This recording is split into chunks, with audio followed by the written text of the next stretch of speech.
કોમને કે ગુજરી હોત જાય ત્યાં લગીના પ્રસંગો ઓબ્ઝર્વેશન કરનાર તમે આ બધી વાત અને રિયલ આ જોયું છે કે કહું તો એ પ્રકારના પ્રસંગો બને છે એના દ્વારા માણસો પછી આ કરતા જ કંઈક છે. એમાં શું થાય સમાજના લોકો જે એજ્યુકેશન આપે છે ને ઈગોનું આપે છે. અત્યારે તમે માનો કે આ એજ્યુકેશન એક નવું એજ્યુકેશન છે એની અંદર ઈગોને ડાઉન કરતા શીખડાવે છે. ઓમાં ઈગો છે એ વધારવાનું શીખડાવે છે. સમાજના લોકો મા બાપથી માંડીને બધા લોકો આ શીખડાવે બીજું કાંઈ શીખડાવે. તમારું એક જે અલગ પ્રકારનું ટીચિંગ છે જેમાં ઈગોને ડાઉન કરવાની વાત આવે છે અને જેમ ઓલું એજ્યુકેશન ઈગોનું આપ્યું ને એમાં આ આપી શકાય તો આ એના ઇનબિલ્ટમાં પ્રવેશી જાય. સાચી વાત કરીને તો મા બાપ લોકો જ છે ને ખોટું એજ્યુકેશન સ્વાર્થ કપટ લોભ લુચ્ચાઈ મા બાપ જ શીખવાડે બીજું કોઈ શીખવાડે. છોકરો હોય તો છોકરો કંઈક ખાય છે તો બીજા છોકરાને તારે નથી આપવાનું ત્યાંથી શરૂઆત કરે. પછી બેટા એને કહેજે ને તારા પપ્પા નથી કે તારા મમ્મી નથી કે એ ખોટું શીખડાવવાનું નથી કામ કરે. લોભ લુચ્ચાઈ બધું શીખડાવે મા બાપને એજ્યુકેશન. પૈસાની એટલી બધી વેલ્યુ પૈસાની કે વસ્તુની કે ઇમેજની એટલી બધી વેલ્યુ છે કે એ વેલ્યુ એને આપે છે છોકરા. એજ્યુકેશન આપનારને પાછું એજ્યુકેશન લેવા એટલે એજ્યુકેશનનો એપ્લાય કરવાનું છે. બીજા માટે નથી આપણા માટે છે. એક વસ્તુ યાદ રાખે અને આપણે શીખડાવતા આપણને એમ થાય પાછું આપણું જીવનનું ઓબ્ઝર્વેશન જીવનમાં ન હોય ને તો આપણને એવું લાગતું હોય કે આપણે બરાબર કરીશું. ઓબ્ઝર્વેશન કરો તો તમને ખબર પડે કે આપણે જે ના કરવાની ના પડી છે એ જ કરીશું. આમ ટૂંકો નકશો વધારે પાકો થાય. આ જે શીખવી છે ત્યારે આપણને વધારે દ્રઢ થાય છે કે આમ જ કરવાનું. ટીચર્સને ભેગા કરીને જે આજે રાખ્યું એવી જ રીતે ખાલી ફક્ત મા બાપને ભેગા કરીને આવું રાખી શકે.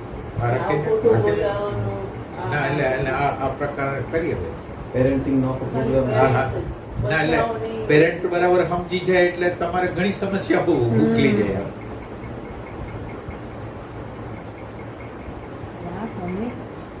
बच्चा आप जो बोल रहे हैं ना उससे कम सीखता है लेकिन आप जो कर रहे हो ना उससे ही ज्यादा सीखता है. ये साफ सुथरी बातें जो है ना वो उसके दिमाग में नहीं आने वाली.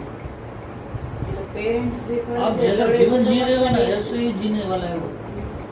છોકરાઓ તો શીખશે આજુબાજુમાંથી જ ઇમિટેશનથી અનુસરણથી શીખે છે. એની આગળ એટલું બધું પાવરફુલ ઓબ્ઝર્વેશન હોય. મા બાપને ખબર હોય કે ન હોય એનું એટલું બધું શાર્પ હોય ને મા બાપ જે પ્રમાણે કરતા હોય એ રીતે ગોઠવાય. એમાં ખબર અમારે એવું થાય કે અમે માનો કે વક્તા તરીકે બોલતા હોઈએ પણ શ્રોતાની અંદર અમુક શ્રોતા એવા હોય કે એ આપણને ટક્કર દે એવા હોય અમુક બાબતમાં. હા અને એ આપણે જો કે કચાશ કરી હોય ને તો આપણા ટકા મૂકી દઈએ છે.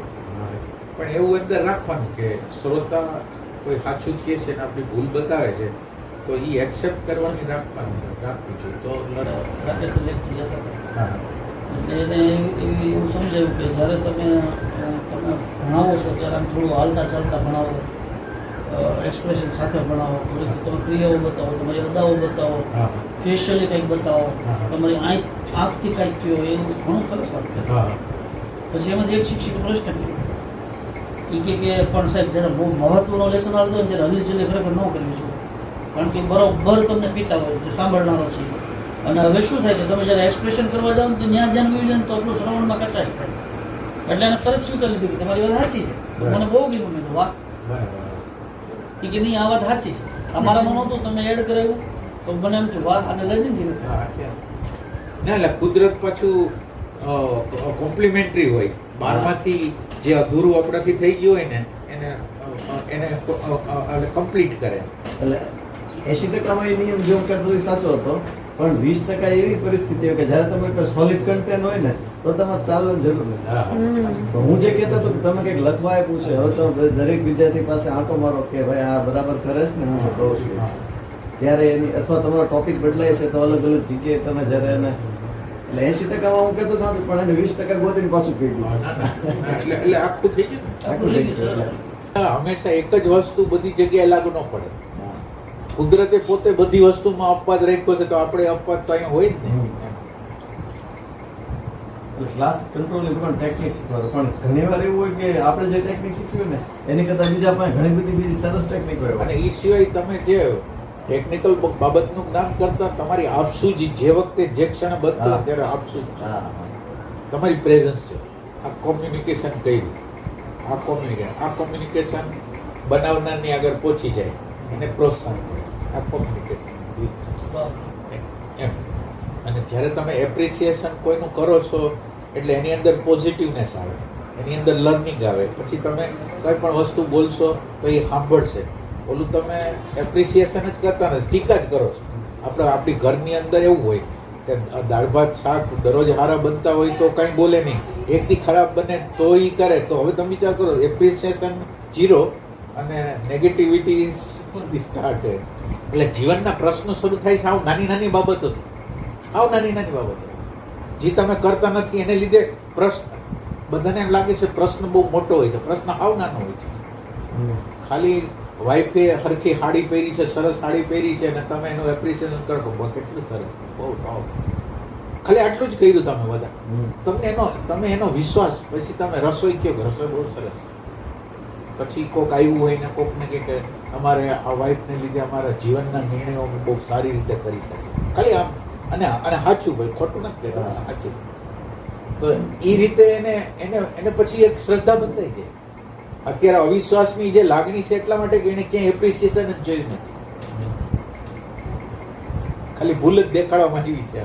એટલે આપણે જે થેન્ક યુ બોલી ને એ એટલા માટે નહીં કે ફોર્માલિટી, એટલા માટે નહીં, કોમ્યુનિકેશન કરવા માટે, એને પ્રોત્સાહન આપવા માટે. એટલે અંદર ફોર્માલિટીના શબ્દો એક અલગ હોય, ઓલા એક શબ્દ અલગ હોય. એટલે પાછું થેન્ક યુ કેવું જોઈએ. આપણને ફોર્માલિટી લાગતી હોય, ગમે હોય, પણ તમે એક વ્યક્તિને જે કંઈક કરી બતાવ્યું એને તમે કાંઈ પણ પ્રકારનું કોમ્યુનિકેશન કરતા નથી તો એનો શું અર્થ? એટલે ફોર્માલિટી વગરની જ્યારે થેન્ક યુ હોય ને ત્યારે ત્યાં પહોંચી જાય.